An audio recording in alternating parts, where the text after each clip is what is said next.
ये श्रृंखला सर्व आत्माओं के पिता परमात्मा शिव के द्वारा उच्चारित महावाक्यों के संकलन पर आधारित है। ओम शांति। गॉडलीवुड स्टूडियो द्वारा प्रस्तुत अमूल्य रत्न में आप सभी का हार्दिक स्वागत है। संपूर्ण संसार की सर्व आत्माएं, चाहे वह किसी भी जाति, धर्म व देश से संबंध रखती हों, सभी परमात्मा की संतान है और इसीलिए परमात्मा अपने सभी बच्चों के गुणों, विशेषताओं, विघ्नों और कमियों को देखते हुए उन्हें आगे बढ़ने व मायाजीत बनने की शिक्षाएं देते हैं। आज कुछ ऐसी ही शिक्षाएं हम ईश्वरीय महावाक्यों द्वारा जानेंगे। महावाक्यों के स्पष्टीकरण के लिए हमारे मध्य हैं प्रजापिता ब्रह्मा कुमारीज ईश्वरीय विश्वविद्यालय के वरिष्ठ राजयोगी शिक्षक आदरणीय राजू भाई साहब। भाई साहब, आपका आज के एपिसोड में बहुत बहुत स्वागत है। ओम शांति। भाई साहब, आज हम बात करेंगे 7 जनवरी 78 के महावाक्यों पर। इसका टॉपिक है विदेशी बाप की विदेशी बच्चों से मुलाकात। परमात्मा कहते हैं कि आज विदेशी बाप इस साकार दुनिया के विदेशी बच्चों से मिलने आए हैं। है दोनों ही विदेशी। सब दोनों विदेशी कैसे हैं, इसको थोड़ा स्पष्ट करें। परमात्मा का जो निवास स्थान है वो है इस साकार सृष्टि से पार। उसको कहते हैं पार ब्रह्म परमेश्वर। जो परमात्मा परमेश्वर है वो इस साकार दुनिया से परे निराकारी दुनिया का निवासी है। तो वो भी जैसे इस देश से दूसरे देश से इस देश में आता है, तो परमात्मा अपने बच्चों को कहते हैं, क्योंकि बच्चे भारत से बाहर के देशों से आए हुए हैं। भारत से जो बाहर रहते हैं उनको हम विदेशी कहते हैं। तो परमात्मा भी कहता है मैं भी इस भारत देश, इस साकार दुनिया का रहने वाला नहीं हूँ, मैं परम धाम निवासी हूँ। इसलिए मैं विदेशी बाप आप विदेश के बच्चों से मिलने के लिए आया हूँ। जी, परमात्मा कहते हैं कि विदेशियों में कौन सी विशेषता है।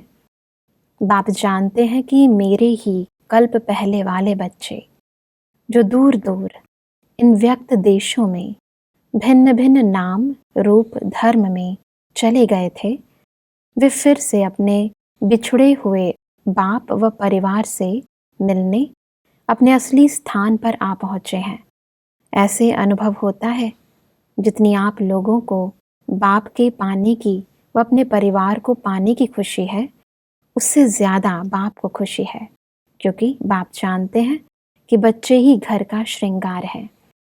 परमात्मा अपने बच्चों को अपने घर का श्रृंगार कहकर के संबोधित कर रहे हैं, क्योंकि ये सभी बच्चे जो भले भिन्न धर्म या जाति में परिवर्तित हो गए, जब ये सृष्टि पर सतयुग त्रेता के बाद द्वापर का प्रारंभ होता है, तो द्वापर के अंदर अन्य धर्म स्थापक आत्माएं आती हैं और उन धर्म स्थापकों के द्वारा अपने अपने धर्म की स्थापना होती है। जी। तो जो देवता घराने की कई आत्माएं जो शुरू से लेकर के आई हैं, वो उन धर्मों में कन्वर्ट हो जाती हैं। और परमात्मा जब इस सृष्टि पर अवतरित होते हैं तो कन्वर्ट हुई आत्माएं जो देवता घराने की आत्माएं हैं, वो फौरन उसको पहचान लेते हैं कि इस पिता के हम बच्चे हैं। जी। तो वो फिर से अपने असली धर्म में आ जाते हैं। इसलिए परमात्मा यहाँ संबोधित कर रहे हैं कि ये बच्चे जो कन्वर्ट हो गए, भिन्न धर्म में, भिन्न जाति में, देश अलग अलग हो गए, ये फिर से अपने पास अपने असली धर्म में आ गए। जी। इसलिए परमात्मा का इन बच्चों से अति प्यार है, क्योंकि बिछुड़े हुए बच्चे फिर से आकर के परमात्मा से मिले हैं। बिल्कुल भाई साहब, बहुत ही वंडरफुल है कि हमारे जो सोए हुए संस्कार हैं फिर से इमर्ज हो जाते हैं। जी, जब वो आत्माएं परमात्मा के अवतरण में देखती हैं कि परमात्मा इस सृष्टि पर आकर के फिर से वही धर्म स्थापन कर रहे हैं, जी, तो फट से उनकी नज़र वही जाती है। वो सोई हुई स्मृतियाँ जागृत हो जाती हैं जी। कि मैं तो इसी धर्म का था और बीच में भटक गया, इधर उधर कन्वर्ट हो गया, अब फिर से मैं अपने असली धर्म में आ गया। परमात्मा कहते हैं कि विदेशी बच्चे भी भिन्न धर्म, भिन्न फिलॉसफी, भिन्न प्रकार के रहन सहन, इस कवर के अंदर छिपे हुए बाप को जो है जैसा है वैसे जान लिया।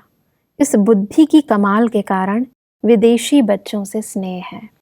क्योंकि एक बहुत बड़ी बात है कि जो हमारे भारतीय संस्कृति को मानने वाले हैं, जी, वो तो पहचानना उनके लिए सहज है जी, कि ये भारत की पद्धति के अंदर आत्माएं प्रवेश होती हैं और आत्माओं की प्रवेशता के बाद उनका पाठ चलता है, ये कई बातें भारत के अंदर प्रचलित हैं। बिल्कुल। अब परमात्मा निराकार इस तन में प्रवेश हुए हैं और उनका ये पाठ चल रहा है, उसको पहचानना और अन्य धर्मों में रह कर के अपने असली पिता को पहचान लेना एक बहुत अंदर की बुद्धि की कमाल है, बुद्धि की स्वच्छता है। तो परमात्मा कहता है इनकी बुद्धि इतनी स्वच्छ है जो परमात्मा को छिपे हुए रूप में, भिन्न रूप में है, ड्रेस भी अलग है, शाकाहारी ड्रेस भी नहीं, पुरुष की भी ड्रेस नहीं है, बहन के ड्रेस में दादी के तन में बाबा की प्रवेशता हुई है और उनको भी विदेशी लोगों ने फट से पहचान लिया। और भाषा भी नहीं मिलती, भाषा भी अलग है, धर्म भी अलग है, जाति भी अलग है, सब कुछ अलग होते हुए भी उन्होंने पहचान लिया कि निराकार परमात्मा कैसे गुप्त रूप में इस तन में आए हुए हैं। और भारत के अंदर बहुत सारी आत्माएं हैं जो कि देवी देवताओं को जानती भी हैं, परमात्मा के बारे में बहुत कुछ समझती हैं, क्योंकि उन्होंने कुछ ऐसी बातें भी सुन ली हैं कि परमात्मा का मिलना इतना सहज नहीं है, संभव नहीं है, और लोगों ने उनको कह दिया कि इसके लिए तो कई जन्म लेने पड़ेंगे। बिल्कुल। तो कुछ ऐसी मान्यताएं उनकी बनी हुई हैं जिसके कारण उनको पहचानने में मेहनत लगती है। और विदेशियों को ये बातों का पता भी नहीं है, वो तो देख रहे हैं कि परमात्मा गुप्त रूप में आ गए और उनकी पालना, पढ़ाई और सब श्रीमत मिल रही है, वो फट से पहचान करके उस पर चलने लगते हैं। जी, ऐसा परमात्मा कहते हैं कि सदैव यही खुशी के गीत गाते रहो कि जो पाना था वह पा लिया। इस खुशी में रहने से किसी भी प्रकार की उलझन व उदासी आ नहीं सकती, अर्थात माया प्रूफ हो जाएंगे। ऐसे माया प्रूफ बन जाओ जो आपका एग्जाम्पल परमात्मा सभी को दिखाए। अंदर से अगर ये खुशी रहे, नशा रहे कि जिसको हम सब बहुत जन्म जन्म से याद कर रहे थे वो मुझे मिल गया, तो ये जब अंदर की खुशी रहती है कि पाना था सो पा लिया, जिसकी खोज थी, जिसको ढूंढ रहे थे वो हमें मिल गया, तो उस खुशी के आधार से हम मायाजीत बन सकते हैं। जी। उमंग उत्साह है तो उदासी नहीं है, निराशा नहीं है, अपने आप उमंग उत्साह के अंदर आत्मा डांस करने, खुशी में नाचने लगती है। बिल्कुल। तो उसको फिर ये व्यर्थ संकल्प, इधर उधर की बातें जो माया के वार होते हैं उनसे वो सेफ हो जाती है। बिल्कुल, इंसान को जो चाहिए, जिस चीज़ के लिए अंदर की प्यास होती है, यदि वो बुझ जाए, वो तृप्ति हो जाए, तो अपने आप ही उसके अंदर वो खुशी उत्पन्न होने लग जाती है। हाँ, और खुशी है तो व्यर्थ संकल्प, विकल्प जो माया के आते हैं वो खत्म हो जाएंगे। बिल्कुल। ऐसा परमात्मा कहते हैं कि भारत की आत्माएं आप लोगों को देख समझेंगी कि इन्होंने बाप को पहचाना, लेकिन हम लोगों ने नहीं पहचाना। आपकी पहचानी हुई सूरत को देख भारतवासियों को पश्चाताप होगा कि हमने अपने भाग्य को खो दिया, इसलिए आप सब सर्विस के प्रति निमित्त हो। बहुत बड़ी सर्विस है। परमात्मा कहते हैं वैसे भी जब दूसरे देश से कोई चीज पर ठप्पा लग करके आता है जी। तब भारतवासियों को उस पर विश्वास होता है। तो परमात्मा कह रहे हैं कि जब आप विदेश में रहने वाले बच्चे अपना अनुभव सुनाएंगे आके भारत के अंदर कि मुझे भगवान मिला, मुझे जो प्राप्ति करनी थी वो सब प्राप्तियां हो गई, तो आपको देख करके उनको लगेगा कि हमारा भाग्य तो ऐसे चला गया, हमको संदेश मिला। आज हम घर घर में जाकर के प्रदर्शनियों के द्वारा, प्रोजेक्टर्स के द्वारा, अभियान के द्वारा, सम्मेलन के द्वारा सबको संदेश दे रहे हैं। संदेश सुनते हुए भी वो जागते नहीं, समझ नहीं पाते कि परमात्मा का गुप्त कार्य चल रहा है। और विदेशी बच्चे जब आकर के अपना अनुभव सुनाएंगे कि हमने तो जो पाना था पा लिया, तो उनके भाग्य को देख करके पश्चाताप इनको होगा कि ये दूर में रह करके भी भगवान को मिल लिए, उनको प्राप्त कर लिया, और हम लोग भारत में रह करके भी इससे वंचित रह गए। जैसे परमात्मा विदेशियों से कहते हैं कि जैसे कोई भी प्रकार की लाइट अपनी तरफ आकर्षित जरूर करते हैं, ऐसे आप सब आत्माएं भी लाइट और माइट रूप हो, बाप की तरफ आकर्षित करो। सेवा का एक बहुत अच्छा साधन है। जी। जैसे ये स्थूल लाइट कहीं भी जलती है, तेज फोकस होता है तो दूर दूर की आत्माएं खिंच करके आती हैं। ऐसे ही परमात्मा कह रहे हैं जब आपके पास ज्ञान की लाइट है और साथ साथ वो माइट भी है, शक्ति भी है, जिससे हमारे जीवन में परिवर्तन आया, तो जो आपके जीवन में परिवर्तन आया है उस परिवर्तन को देख करके लोग आकर्षित होंगे तो एक सेवा का बड़ा अच्छा साधन है। जो आत्माएं लाइट और माइट संपन्न हैं, जिनके संस्कार अपने आप परिवर्तन हुए हैं, उनका जीवन देख करके लोगों की सेवा अपने आप होगी। तो बिल्कुल। परमात्मा बता रहे हैं कि आप विदेशियों के द्वारा बहुत अच्छी सेवा भारत के अंदर हो सकती है, क्योंकि आप सभी लाइट और माइट से संपन्न बने हो। आगे बढ़ते हैं तो परमात्मा कहते हैं कि माया का आना अर्थात अनुभवी बनना, इसलिए माया से कभी घबराना नहीं। घबराएंगे तो वह भी विकराल रूप धारण करेगी, घबराएंगे नहीं तो नमस्कार करेगी। है कुछ नहीं, कागज का शेर है। कागज के शेर से घबराने वाले हो क्या? विकराल रूप धारण करती है लेकिन है शक्तिहीन। क्योंकि कई प्रकार की कमजोरियां ही माया है। माया कोई दूसरी चीज नहीं है, कोई सामने से शत्रु के रूप में नहीं आ रही है जी। लेकिन हमारे निजी संस्कारों में जो हमारी कमजोरियां हैं, कमियां हैं, जब हम उनको पहचान जाते हैं तो उनसे घबराने की बजाय उसको जीतने का प्रयास करें। उसके लिए जो विधियां बताई हैं परमात्मा ने, उनको हम यूज करें। तो परमात्मा कहता है जब उन विधियों को यूज करोगे तो माया तो आपके आगे कुछ भी नहीं है, कागज का शेर है। दिखाई देता है ये कमी, ये कमजोरी इतनी बड़ी है, कैसे इसको जीतेंगे। लेकिन जब परमात्मा की बताई हुई विधियों को हम अपनाने लगते हैं तो ये माया अपने आप परास्त हो जाएगी। अगर इसको हम बहुत बड़े रूप में लेंगे, सोचते रहेंगे पता नहीं ऐसे संस्कार हैं, प्रबल संस्कार हैं, तो और बड़े रूप में, विकराल रूप में आएगी। बिल्कुल। लेकिन ये कुछ भी नहीं है, हमने तो कल्प कल्प इस पर विजय प्राप्त की है। हम माया जीत, जगत जीत बने हैं और बनाने वाला सर्वशक्तिमान परमात्मा हमारे साथ है। इस खुशी के आधार से, इस नशे के आधार से माया को ऐसे समझें जैसे कुछ भी नहीं है, ये तो कागज का शेर है, इसको हम पार कर लेंगे। बिल्कुल सोच की बात है। कई बार इंसान सोचता है माया कोई बाहर की चीज है जो कि हमारे जीवन में आ गई है, तो वो बहुत ज्यादा घबरा जाता है। लेकिन बाहर की कोई वस्तु तो है ही नहीं। बिल्कुल। ये तो हमारी कमी, कमजोरियां, हमारे ही निजी संस्कार जिन पर हम ध्यान नहीं दे रहे हैं, वही माया बन करके आ रहे हैं। बिल्कुल। तो उनको हम पहचानें और पहचान करके उसके लिए परमात्मा की बताई हुई विधियों को यूज करें। आगे बढ़ते हैं। परमात्मा कहते हैं कि कभी भी लक्ष्य कमजोर नहीं रखना, सदा श्रेष्ठ लक्ष्य रखना कि हम ही कल्प पहले वाले विजयी थे और सदा रहेंगे, तो सदा अपने को विजयी रत्न ही अनुभव करेंगे। मतलब लक्ष्य को कमजोर नहीं करना, इसको क्या थोड़ा है, स्पष्ट कई करें। बार परमात्मा ने जो ये लक्ष्य दिया है कि हम कल्प कल्प के विजयी बने थे, विजयी बने हैं और विजयी बन करके रहेंगे, ये हमारा लक्ष्य होना चाहिए जी। कि इस मंजिल को हमने प्राप्त किया था, हम पहुंचे थे और हम फिर से प्राप्त करेंगे। जी। तो जब इतना ऊंचा लक्ष्य रख करके चलते हैं और ये बार बार स्मृति रिवाइज करते हैं कि मैं विजयी था, विजयी हूँ, विजयी बन करके दिखाऊंगा, तो ये लक्ष्य के सामने कोई भी प्रकार की कमी कमजोरी माया की अपने आप परिवर्तन हो जाएगी, समाप्त हो जाएगी। लेकिन लक्ष्यहीन बन जाते हैं, सामने यही नहीं रहता है कि मैंने ही विजय प्राप्त की थी, तो हार जाते हैं। इसलिए परमात्मा हम सबको कहते हैं सदा इस लक्ष्य को सामने रखो और रिवाइज करो। ये लक्ष्य हमने प्राप्त किया था, इस गोल तक हम पहुंचे थे और अब फिर से हमें पहुंचना है। बिल्कुल बिल्कुल दृढ़ निश्चय की जरूरत होती है इसके लिए, संकल्प पावरफुल चाहिए। जी। परमात्मा कहते हैं कि अशरीरी बनना इतना ही सहज होना चाहिए जैसे स्थूल वस्त्र उतार देते हैं, वैसे यह देह अभिमान के वस्त्र सेकंड में उतारने हैं। जब चाहे धारण करें, जब चाहे न्यारे हो जाएं, लेकिन यह अभ्यास तब होगा जब किसी भी प्रकार का बंधन नहीं होगा।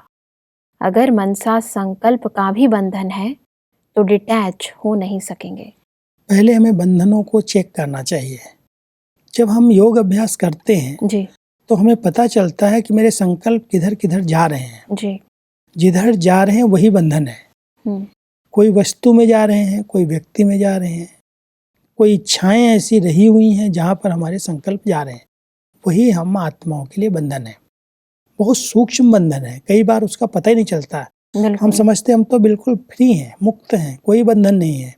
समझ किसका रहे हैं, समझते हैं देह के बंधन से, संबंधों के बंधन से, बहुत सारे जो लौकिक बंधन हैं उनसे हम मुक्त हैं। लेकिन सूक्ष्म बंधन जो मनसा के हैं वो अपनी तरफ आकर्षित करते हैं। इसलिए परमात्मा कहते हैं जो योगी बच्चे हैं वो ऐसे इस वस्त्र को उतारेंगे जैसे कोई भी चीज को ऐसे निकाल लिया जाए। परमात्मा एक और मिसाल अच्छा देते हैं, जैसे मक्खन से बाल निकल जाता है। तो जितना हम अपने आत्मिक स्वरूप में स्थित रहने का अभ्यास करेंगे और अपने सब मन के संकल्पों के बंधनों को काट देंगे, उतना सहज अशरीरी बन जाएंगे। जैसे शरीर का भान नेचुरल हो गया है, ऐसे हमारा अभ्यास होते होते अशरीरी स्थिति का अभ्यास भी नेचुरल हो जाए। जब चाहे हम अपने आत्मिक स्वरूप में स्थित हो जाएं। देह अलग है, मैं अलग हूँ। तो इसकी प्रैक्टिस चाहिए और इस प्रैक्टिस से ये कर्म इंद्रियों की जो खिंचावट है, आकर्षण है, वो अपने आप समाप्त हो जाएगी। आगे बढ़ते हैं। परमात्मा कहते हैं कि जो बिल्कुल गहरी नींद में सोए होते हैं उनको पानी के छींटे लगाकर उठाना पड़ता है। यह प्लान प्रैक्टिकल में लाओ। ऐसा हो जो भारत के सामने आए और वह समझ जाए कि हम लोगों को भी जागना चाहिए और बनना चाहिए। परमात्मा हम सबको कह रहे हैं, जैसे कोई बहुत गहरी नींद में सोया होता है तो उसको जगाने के लिए बहुत प्रयास किए जाते हैं और प्रयास करने के लिए कोई छींटे, पानी के छींटे डालते हैं, कोई विधियां बनाते हैं, कोई ढोलक बजाते हैं जिससे उठ जाए जी। एक रामायण में दृष्टांत आता है कि कुंभकर्ण 6 माह सोता था, 6 माह जगता था और जब आवश्यकता पड़ी, राम और रावण का जब युद्ध हुआ तो कुंभकर्ण को जगाने के लिए लोग गए कि जग जाएगा तो ये सेनानी बहुत शक्तिशाली है, ये युद्ध करेगा। तो उसको जगाने के बड़े प्रयास किए गए लेकिन वो उठ ही नहीं रहा था। तो उसमें बड़ा रमणीक एक दृश्य दिखाया है कि उसको भोजन से बहुत प्यार था। तो जब उसको भोजन आया उसके सामने और उसकी खुशबू उसके पास गई तो जग गया। तो कई ऐसी आत्माएं हैं जो इस समय अज्ञानता की नींद में सोई हुई हैं। नींद स्थूल नहीं है, अज्ञानता की नींद है। समझती कल्प तो भी लाखों वर्ष का है, कलयुग तो भी बच्चा है, अभी तो सृष्टि बहुत समय चलने वाली है, परमात्मा पता नहीं कितने जन्मों के बाद आएगा जी। अब ये अज्ञानता की नींद है। इस नींद से जगाने के लिए अगर विदेश के बच्चे आकर के और वो अनुभव सुनाए कि भगवान तो सृष्टि पर आ चुके हैं जी। ये कलयुग अभी जाने वाला है, सतयुग आने वाला है, तो उनको देख करके जैसे गहरी नींद उनकी खुलेगी। तो छींटे डालो, ज्ञान के छींटे डालो ताकि वो अज्ञानता की नींद से उठ जाए जी। परमात्मा कहते हैं कि कमाल जनक की है जो विदेश की धरनी में सदा उमंग उत्साह बढ़ाने के निमित्त बनी हुई है। पान का बीड़ा उठाया है। सहयोगी हैंड्स बहुत अच्छे हैं, फिर भी कहेंगे पान का बीड़ा उठाया है। जैसे जैसे विदेश का समय आता जाएगा तो वातावरण को देख आप संदेश देने वालों को ढूंढेंगे कि यह कौन से फरिश्ते थे जिन्होंने हमें बाप का परिचय दिया। तो दादी जानकी जी से बाबा ये कुछ महावाक्य उच्चारित कर रहे हैं। वास्तव में ये जो पान का बीड़ा है, कोई भी जब चीज संकल्प में आती है कि करना ही है, जवाबदारी लेना, पान का बीड़ा उठाना माना जवाबदारी लेना। तो परमात्मा कह रहे हैं जनक बच्चे दादी जानकी जी के लिए कह रहे हैं, विदेश की सेवाओं के लिए निमित्त बनी और उसने संकल्प लिया है, जवाबदारी ली कि मुझे हर देश में बाबा का संदेश पहुंचाना है जी। और उसके लिए उन्होंने बहुत मेहनत की, बहुत प्रयास किए, बहुत एकदम जीरो से जैसे इतना बड़ा विस्तार किया। विदेश की धरनी पर रह करके 40 साल तक दादी जी ने बहुत मेहनत करके 140 देशों में सेवा केंद्र खुलवाए जी। तो बाबा कहते हैं कि इस बच्ची ने, जनक बच्ची ने पान का बीड़ा उठाया, जवाबदारी ली, इसलिए देश विदेश में चारों तरफ से उनको अनेक आत्माएं जागृत हुई हैं और वो आत्माएं आज विश्व सेवा के निमित्त बनी हुई हैं जी। आगे बढ़ते हैं तो परमात्मा कहते हैं कि वृत्ति चंचल होने का कारण क्यों और क्या, यही 2 शब्द हलचल में लाते हैं और एक शब्द नथिंग न्यू अचल बना देता है। और होना ही है और हुआ ही पड़ा है, इसके सिवाय और कोई बात नहीं, तो चंचल होंगे। नथिंग न्यू तो क्या और क्यों समाप्त हो जाता है। कैसी भी बात आ जाए, चाहे मनसा की, चाहे वाणी की, चाहे संबंध संपर्क की, लेकिन नथिंग न्यू। कई बार कईयों की एक कंप्लेन रहती है कि मेरे संकल्प बहुत व्यर्थ चलते हैं, मेरी वृत्तियां बड़ी चंचल हैं। तो परमात्मा हम सबको उन वृत्तियों को अचल बनाने की विधि बताते हैं जी। चंचल क्यों हुई, संकल्प इधर उधर के क्यों चल रहे हैं। कोई भी सीन देखते हैं, ऐसा क्यों हुआ, ऐसा नहीं होना चाहिए, कई प्रकार के प्रश्न उठ जाते हैं। और प्रश्न जो है वृत्तियों को चंचल बना देते हैं, हलचल में ले आते हैं। जी। परमात्मा कहते हैं जब आपको इतना ऊंचा ज्ञान मिला है कि ये ड्रामा हूबहू रिपीट हो रहा है, तो नथिंग न्यू, कोई नई बात नहीं हो रही है जो आप प्रश्न उठा रहे हो। जो कुछ हो रहा है वो ड्रामा की नूंद प्रमाण हो रहा है, और जो हो गया है उसे शिक्षा लेकर के आप आगे बढ़ जाओ। जी। तो परमात्मा अपनी वृत्तियों को स्थिर और एकाग्र करने की बड़ी सुंदर विधि बताते हैं कि जब ये बात, कोई भी सीन सामने आती है तो प्रश्न उठाने की बजाय एक सेकंड में फुल स्टॉप लगाओ, क्योंकि ये कल्याणकारी कोई सीन आई है जी। इसमें कुछ न कुछ कल्याण समाया हुआ है, क्योंकि ड्रामा कल्याणकारी है। तो उस समय नथिंग न्यू कह करके हम कोई भी बात को फुल स्टॉप लगा सकते हैं। हैरान और परेशान होने की जरूरत नहीं है किसी बात में परेशान होना। जी। जब जानते हैं ये तो होना ही है, और जो कुछ हुआ है उसमें कुछ न कुछ कल्याण समाया हुआ है, ये ज्ञान अगर इमर्ज होता है समय पर तो ब्रेक लगती है और वृत्तियां चंचल नहीं होती, स्टॉप हो जाते हैं। जी। परमात्मा कहते हैं कि मास्टर सर्वशक्तिवान की स्टेज पर स्थित रहो। मास्टर सर्वशक्तिवान अर्थात विजयी रत्न। माया अंदर से बिल्कुल ही शक्तिहीन है। उसका बाहर का रूप देख घबराओ नहीं, उसको जिंदा समझ मूर्छित न हो जाओ। माया मूर्छित हुई पड़ी है, लेकिन कभी कभी मूर्छित को देखकर भी मूर्छित हो जाते हैं। अब उसे खुशी खुशी विदाई दो। नॉलेजफुल की स्टेज पर रहो तो कभी धोखा नहीं खा सकते। नॉलेजफुल की जो स्टेज है ना, इसको बढ़ाने की जरूरत है जी। क्योंकि हम सब जानते हैं जब ये सृष्टि परिवर्तन का समय है, कलयुग की अंतिम वेला है, तो माया को विदाई तो लेनी ही है। तो वो मरी पड़ी है, माना इन बुराइयों का, इन विकारों का अंत निश्चित है जी। सतयुग में कोई भी चीजें नहीं है।